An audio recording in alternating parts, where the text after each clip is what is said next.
Imagine you're running a restaurant, right? And the health inspector just randomly shows up and boards up half your dining room. Which is pretty much a nightmare scenario for any business owner. Oh, totally. But then, on top of that, a massive blizzard hits. Your delivery trucks are frozen solid out in the driveway. So you're dealing with complete logistical paralysis now. Exactly. Your local supply chain just completely collapses and, your suppliers are paralyzed. But then you walk out of all that chaos, stand in front of your investors and calmly announce that you just posted the most profitable quarter in your company's history. I mean, it sounds completely absurd. It sounds like corporate science fiction. Yeah. And not only that, but you also tell them you're raising your profit forecast for the rest of the year by a massive $300 million. Yeah, that level of confidence is wild. Yeah. But that is exactly what Targa Resources, ticker TRGP, just pulled off in the Permian Basin. Right. And welcome to this Deep Dives, by the way. Today we are unpacking the Q1 2026 earnings call for Targa.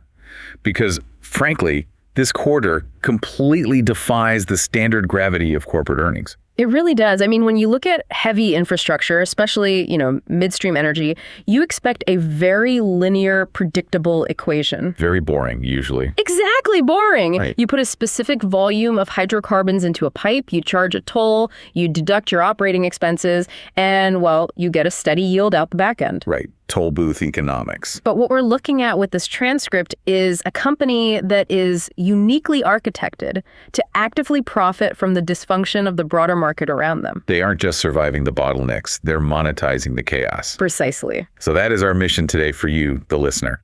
Whether you're holding this stock, considering a position, or just, trying to read the tea leaves of the American energy sector right now, this is a masterclass in market signaling. We're going to translate the jargon, hit the hard data, and give you the actionable takeaways. So let's start with the sheer scale of the headline numbers, because the Q1 data they posted is just staggering. We are talking about a record Q1 adjusted EBITDA of $1.4 billion.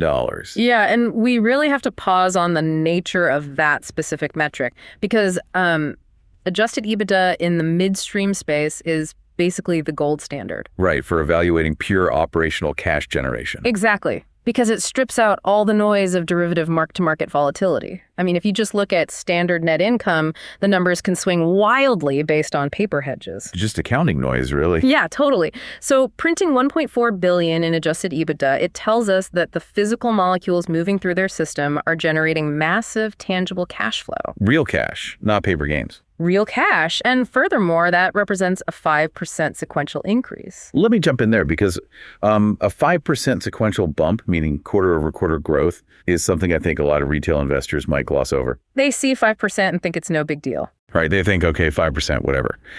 But we weren't talking about, like, a high-flying tech software company adding a few thousand new subscribers at zero marginal cost. No, not at all. We're talking about a company moving millions of physical barrels of highly volatile liquids through steel pipes. It's heavy industry. Exactly. Yeah. So to squeeze out 5% more profit sequentially at this massive scale, I mean, that requires an incredible flex of operational muscle. It really does. And it's the forward-looking guidance that genuinely shocked the market, honestly. The $300 million bump. Yes. Management raised their full year 2026 adjusted EBITDA guidance to a range of $5.7 to $5.9 billion. Wow. And if you look at the new midpoint of that range, it's $300 million higher than the estimate they gave just back in February. See, I have to challenge the psychology of that move. Because if I'm a CEO or a CFO sitting in a boardroom in late April or early May, and I'm looking at the rest of the year, my instinct is just self-preservation. Sure, underpromise and overdeliver. Right. I still have roughly 8 months of operational risk ahead of me. I mean, you've got hurricanes in the Gulf Coast, potential recessionary demand destruction, pipeline ruptures. Anything could happen. Right. So why on earth would I stick my neck out in Q1 and aggressively hike my guidance by $1/3 of $1 billion? Why not just stay quiet, keep expectations low, and play the hero in Q4 when I inevitably beat the conservative estimates. Well, because when you have the level of visibility that Targa has into their own contracted volumes, sandbagging actually does a disservice to your cost of capital. Okay, unpack that. A mid-year guidance raise of this magnitude, it's a hyper-aggressive signal to the debt and equity markets. They are explicitly stating that the underlying momentum of their business has permanently shifted into a higher gear. So they aren't just hoping for the best. No, they aren't hoping to make that extra $300 million.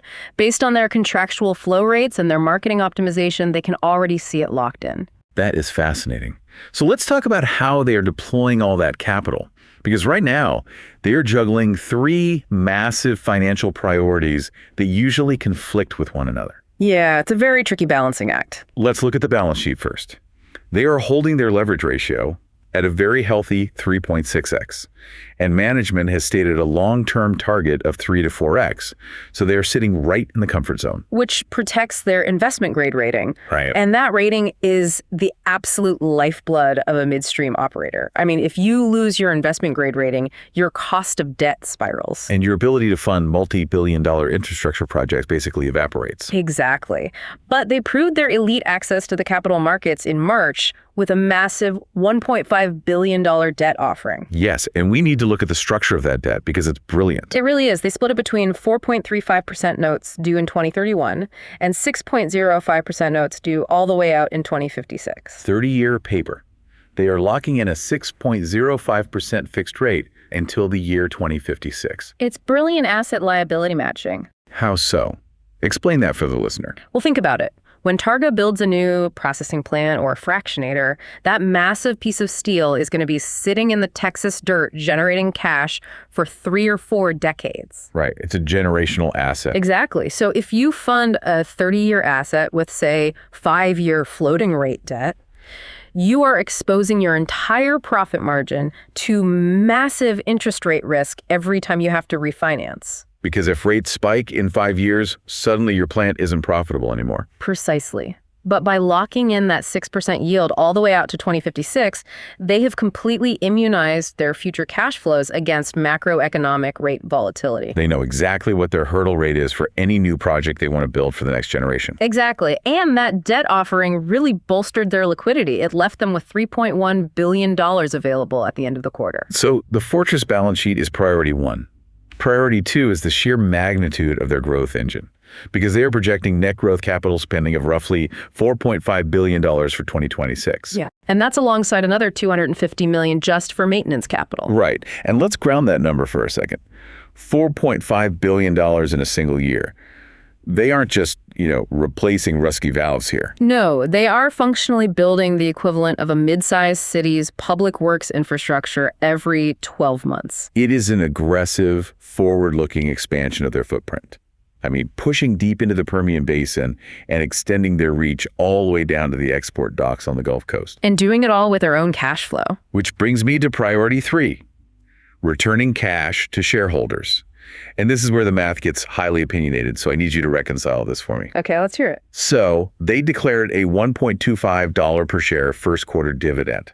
Which is a massive 25% year-over-year increase. Great, awesome for dividend investors. But they also executed $55 million in share repurchases during Q1 at an average price of $241.43 per share. Right, at all-time highs. Exactly. So if their internal model sure that putting $4.5 billion of steel into the ground yields incredible returns, why are they taking precious capital and buying back their own stock at over $241 a share? That's a great question. What does that aggressive buyback signal to the market about how they view their own valuation? It is the ultimate tell regarding how capital allocators view their intrinsic value. I mean, traditional midstream logic says you pay out a massive dividend and you never buy back stock, especially not at all-time highs. Right, because you should be using that money to build more pipes. Exactly. But Targa doing both is just a massive flex. It signals that management looks at their internal models, which map out the absolute cash flow tsunami coming when these new plants turn on in 2027 and 2028, and they believe Wall Street is still fundamentally mispricing the terminal value of the company. So they're essentially saying, even at $241, our own stock is deeply undervalued compared to the cash we are about to generate. Yes, absolutely. Will Byers, the CFO, explicitly noted this total return strategy on the call. Right, the dividend and the buyback combo. Yeah. The 25% dividend hike provides immediate, tangible cash yield to investors, rewarding them for holding the equity today. But the buybacks at $241, they reduce the float and concentrate those future unmodeled earnings for the long-term holders. Which makes each remaining share that much more valuable. Exactly. And the only reason they have the luxury of executing both of those maneuvers is because the $4.5 billion organic growth program is entirely self-funded. By the operational cash flow of the core business. Right. They aren't going to the bank to borrow money to pay that dividend. The underlying machine is just throwing off that much excess cash. Okay, so the financials look absolutely bulletproof on paper. But to truly understand the significance of this quarter, we really have to pull back the curtain on the operational reality. Because the physical landscape they navigated in Q1 was just brutal. Yeah, we need to talk about the physical constraints and the literal storms they had to weather to hit these numbers. This is where we shift from looking at spreadsheets to looking at actual field operations. So let's lay out the operational records. In Q1, Targa achieved record Permian natural gas inlet volumes. Their NGL pipeline volumes hit 1.02 million barrels per day. And their fractionation volumes averaged a record 1.145 million barrels per day. Huge numbers. But they hit those peaks while fighting off two massive distinct headwinds. Headwind one was severe winter weather, specifically winter storm Fern in late January and early February. Right. And, for anyone operating outside the energy sector, a winter storm sounds like, a logistical annoyance, like a delay in shipping. Just wear a thicker coat, right? Exactly. But in the Permian Basin, freezing weather physically breaks the gathering system. Break it down. How does cold weather break a steel pipe? Well, when a producer extracts crude oil and natural gas from the wellhead, a significant amount of water comes up with it. You can't avoid it. It's all mixed together underground. Exactly. So when ambient temperatures drop below freezing for sustained periods, that water literally freezes inside the thousands of miles of small gathering lines that crisscross the basin. Yeah, it creates solid ice plugs, physically blocking the flow of hydrocarbons. So the system literally chokes itself out. Exactly. The producers are physically incapable of moving their product from the well pad to Targa's centralized processing plants. Volumes inevitably drop off a cliff until the ambient temperature rises and the pipes thaw.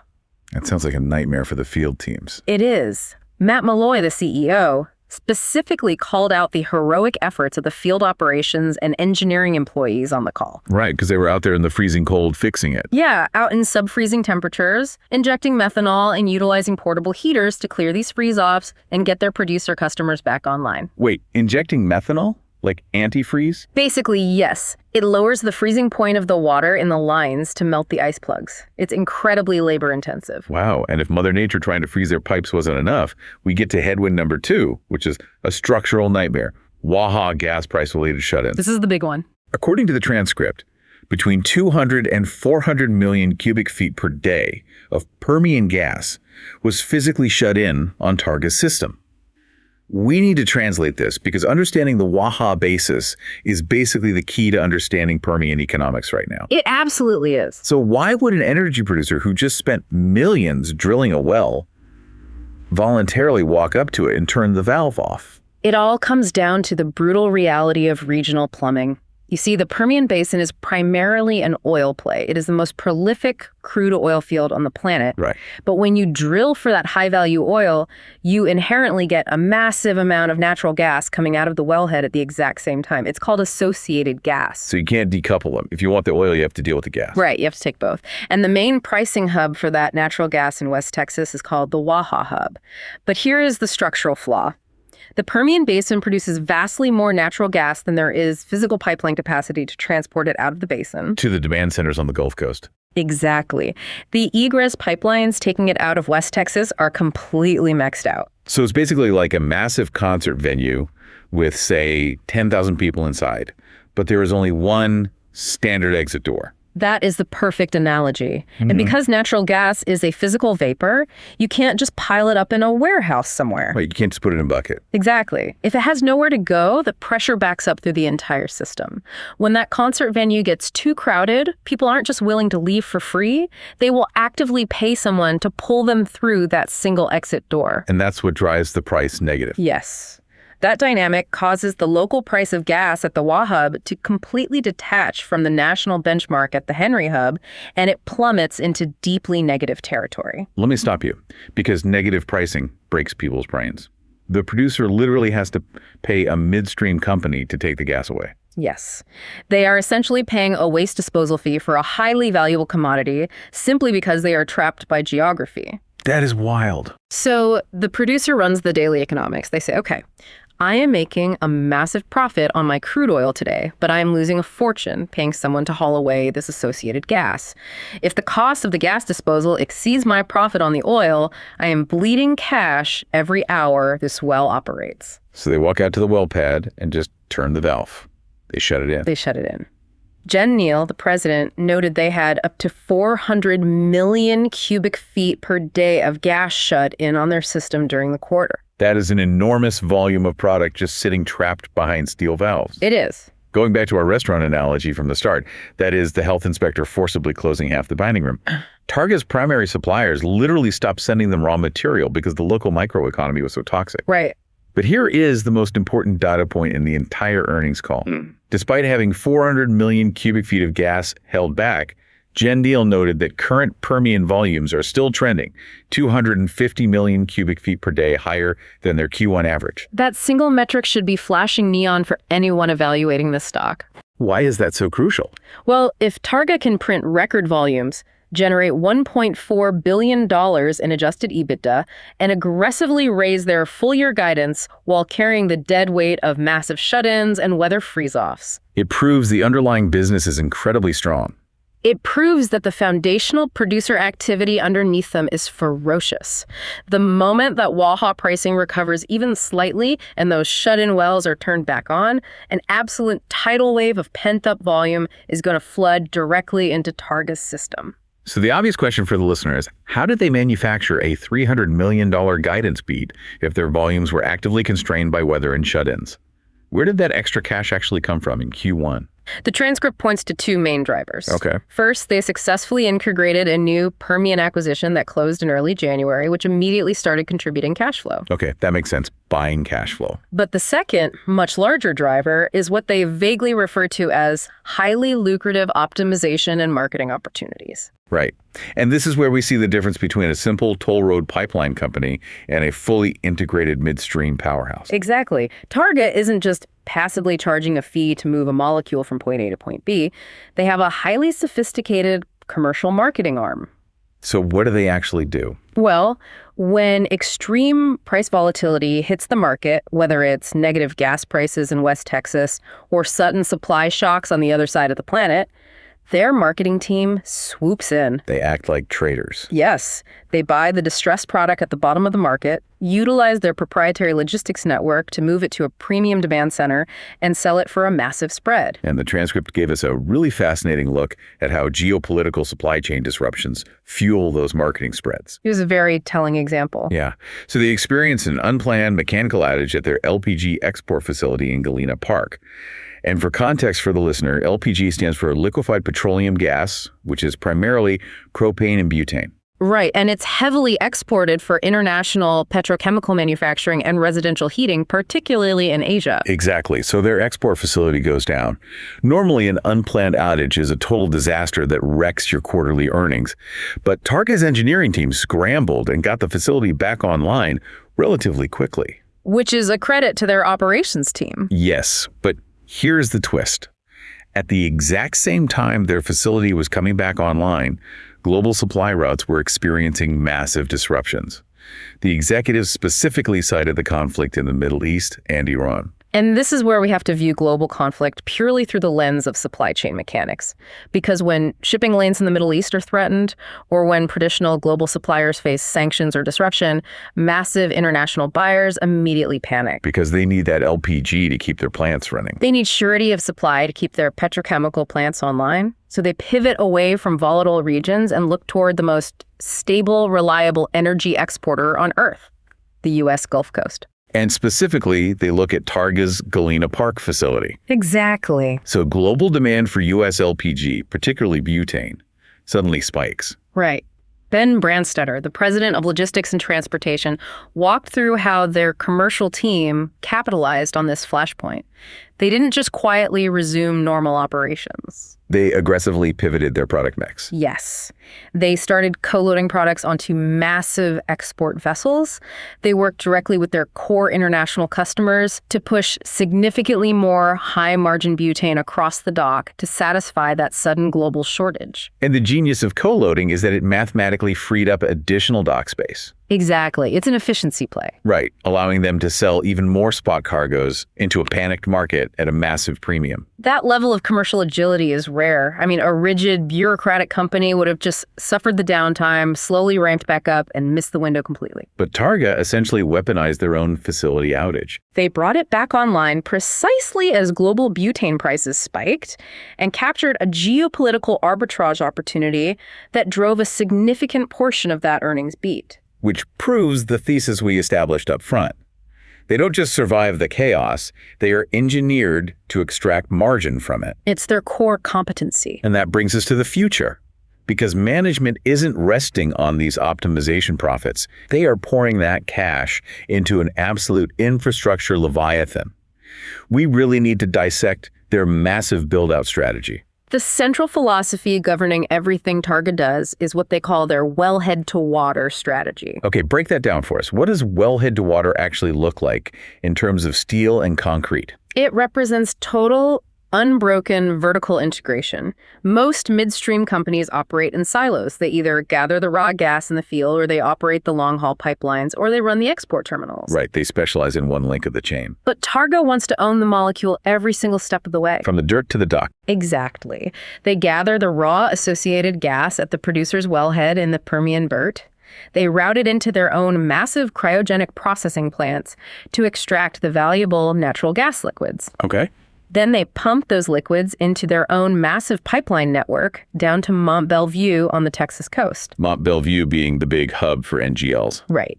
They feed those liquids into their own fractionators to separate them into pure marketable products like propane, butane, and ethane.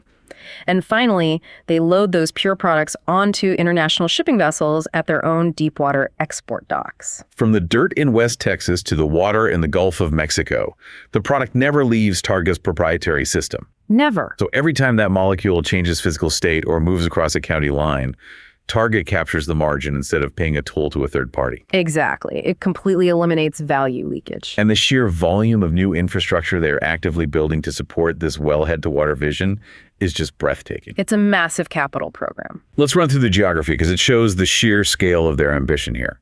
Let's start in the Midland Basin, the eastern half of the Permian. Right. They brought the East Pembroke processing plant online early, starting up at the end of Q1.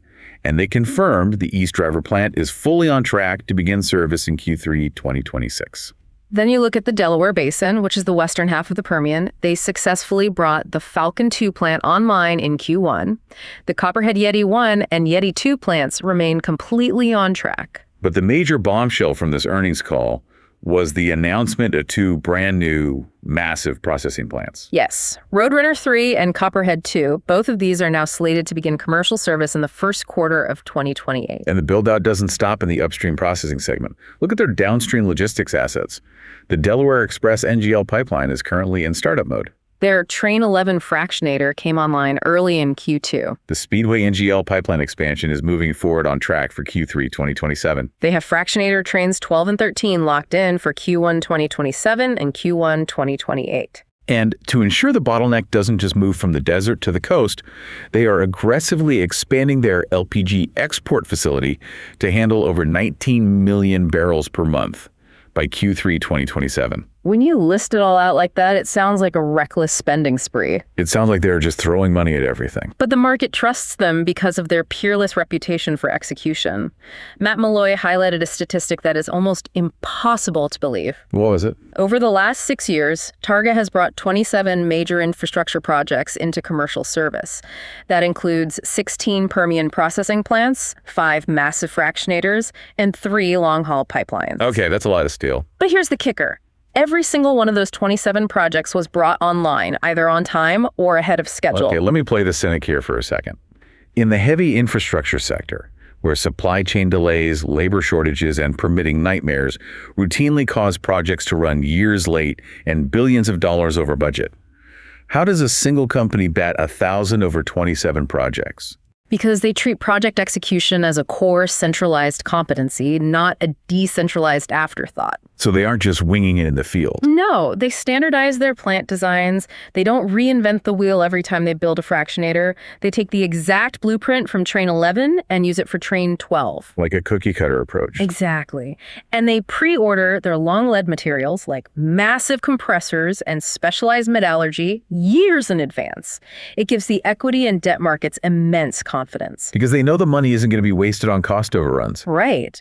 When Targa announces a new plant for 2028, Wall Street immediately models that cash flow into their spreadsheets with near 100% certainty because Targa just doesn't miss deadlines. I want to zoom in on their strategy in the Delaware Basin for a minute, because there is a brilliant long-term chess move playing out there regarding sour gas. This is one of the most underappreciated drivers of their margin expansion. Explain it to us. What is the deal with sour gas? Well, for years, the major exploration and production companies in the Delaware Basin actively avoided drilling in certain geographic areas, specifically the Bone Spring Avalon Formation. Why did they avoid it if there's oil there? Because the natural gas trapped in that rock is highly sour. Meaning it has a high concentration of hydrogen sulfide, or H2S. Yes, and H2S is a nightmare to deal with. First, it is highly toxic, and more importantly for midstream operators, it is incredibly corrosive to standard steel pipelines. You'll just eat right through the pipe. Exactly. You cannot put sour gas into a commercial interstate pipeline. It requires specialized, highly capital-intensive treating facilities to strip the H2S out and sweeten the gas before it can be processed. And I'm guessing those facilities aren't cheap. They are very expensive. And because those expensive treating facilities didn't exist in that part of the basin, the producers took the path of least resistance and just drilled their sweet gas acreage instead. But Targa looked at the map, ran the depletion curves on that sweet acreage, and realized the producers were eventually going to run out of easy drilling targets. Exactly. Targa knew the producers would inevitably be forced to pivot to the sour rock. So, years in advance, Targa proactively deployed the capital to build specialized, large-scale sour gas treating infrastructure right in the heart of the Delaware Basin. They took the upfront capital risk when nobody else was willing to. Right. They essentially built a toll bridge over a river before the highway was even finished. And now the highway is open, the traffic is surging, and Targa owns the only bridge in town. It creates an incredibly wide and deep economic moat. I mean, as those producers aggressively drill those sour wells today, Targa is the only midstream company with the physical footprint and the metallurgical capability to handle those volumes. So if a competitor wanted to jump in now and steal that business, it would take years of environmental permitting, massive capital deployment, and intense engineering to replicate that sour gas infrastructure. And by the time they get a plant built, Targa will have already locked those producers into decade-long high-margin contracts. Exactly. The game is already over before the competitor even starts. Okay, I hear the bullish argument on the moat, but I have to push back hard on this sheer volume of construction. Targa currently has 6 new processing plants under construction in the Permian right now. That's right. When those come online by early 2028, they're going to add over 1.5 billion cubic feet per day of processing capacity. That is a massive 25% expansion of their total plant capacity. It's a huge step up in volume. Right. But we just spent the first half of this deep dive talking about how producers are currently shutting in wells because local prices are deeply negative. If the basin is currently suffocating under a massive supply glut, isn't Targa taking on an existential risk of overbuilding? It's a very fair concern. Or are they constructing a multi-billion-dollar 6-lane highway that's going to end up completely empty if producer drilling grinds to a halt due to macroeconomic fears or a drop in crude oil prices? It is the single most critical risk factor for any long-term investor evaluating this capital program.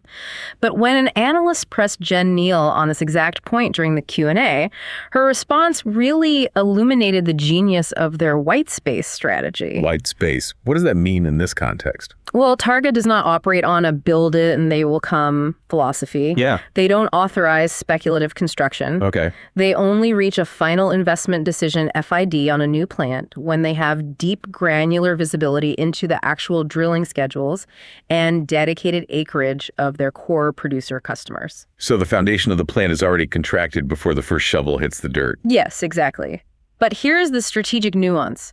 When they build a plant, they intentionally build slightly more capacity than their existing contracts require. Oh, interesting. That intentional excess capacity is their white space, and it serves two massive functions. What's the first one? First, it acts as an operational insurance policy.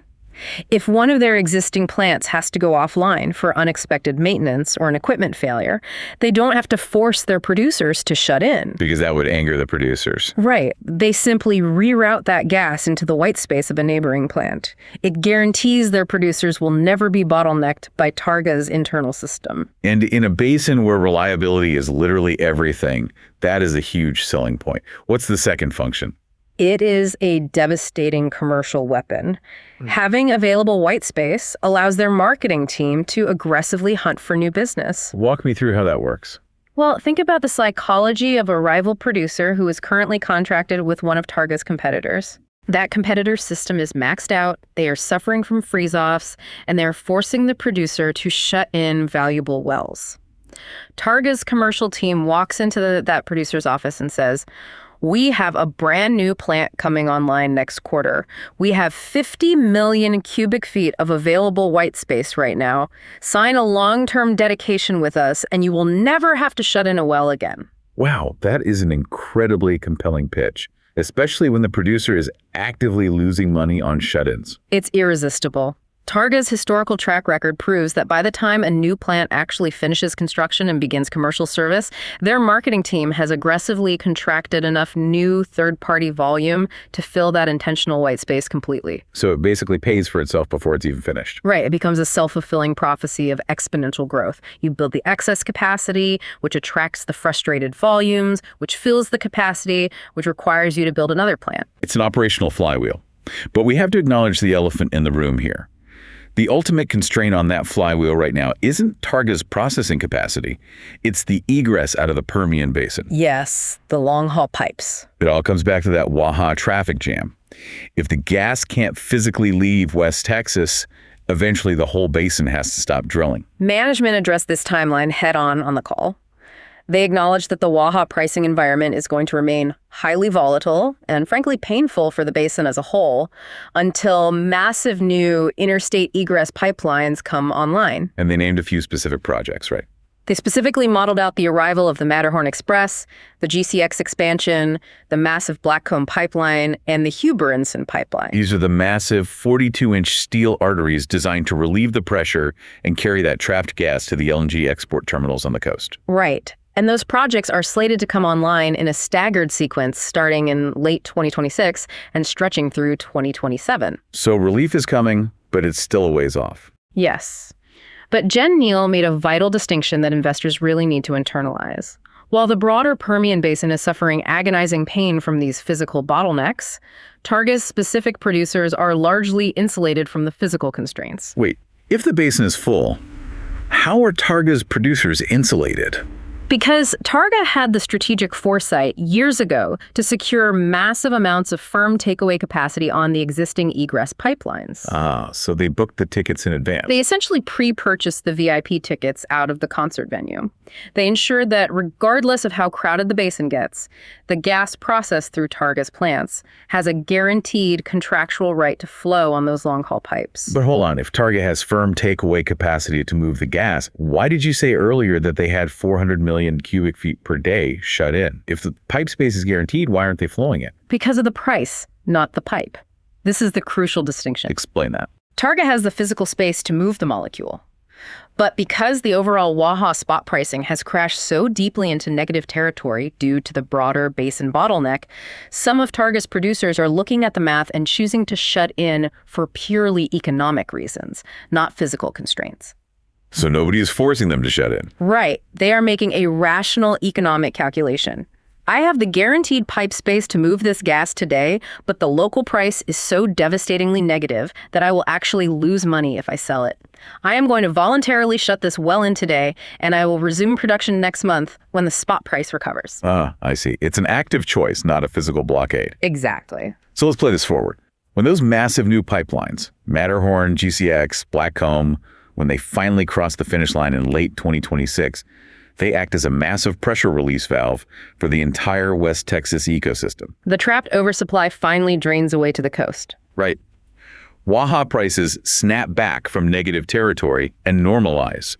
And the moment that spot price turns positive again, all of those economically motivated shut-ins suddenly flip back on simultaneously. Exactly. And all of that pent-up volume rushes straight back into Targa's processing plants, completely unconstrained. Okay, we've dissected the headline numbers, we've debated the capital allocation paradox, we've analyzed the brutal physical realities of freeze-offs and Waha shut-ins, and we've mapped out their massive wellhead-to-water infrastructure build-out. We've covered a lot of ground. So let's synthesize all of this into an actionable bottom line.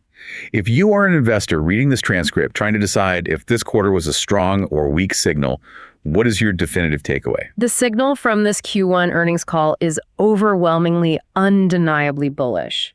And the primary reason is the hidden layer of extreme conservatism baked into their massive guidance raise. I need you to justify that. They raised their EBITDA guidance by $300 million, which we agreed earlier was an incredibly aggressive move for Q1. Right. How can you possibly characterize a $300 million mid-year raise as conservative? It comes down to how their finance team constructed the model.